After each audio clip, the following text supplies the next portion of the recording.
I'm going to show you now how to make some design decisions to do with contrast.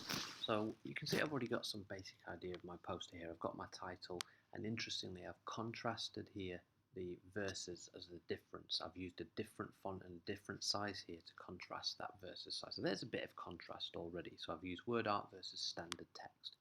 Now what I'm going to do now is start to build some shapes and so on that I'd like to use on my poster. So even with, let's just go with a rounded rectangle. So I'm going to use the shift key to constrain the proportions so it keeps it as a square. So when I'm making design decisions with my color scheme, you can see I've got my colors here, and although I have a color scheme, I still want to be aware of contrast. So just skipping back to here, this is my color scheme from before. Now, you have to use your eye a little bit here, but the most contrast we're looking for is the light against dark. Okay, so this dark blue and this red, whilst they're nice colours and they work in my colour scheme, aren't a good, say, foreground, background colour. But this and the blue are good. There's high contrast between them, so they would be good to use as different colours for, like, say, placing on top. And the light blue and the dark blue, that's quite nice as well. Okay, but then you're going towards more of a monochromatic colour scheme, so depending what you're looking at.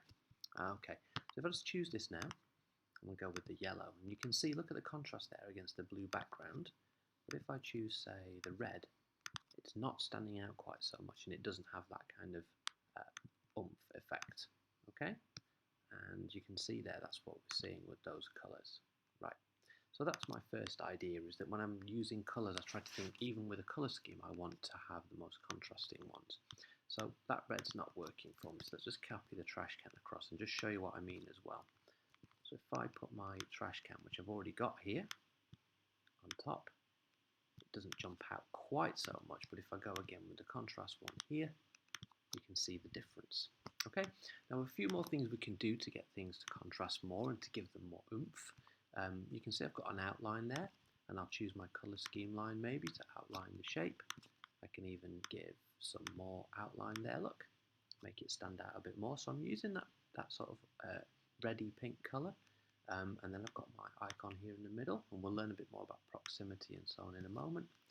Okay, and other things we can do to give it, to make things stand out more. If we go to Format and Options, we've got things down here.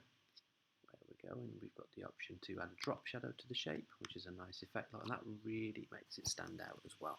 And that actually helps us contrast against the background. There's some really simple design decisions there by using the colour scheme and things like drop shadows that make the items stand out a little bit more on the page, but also look good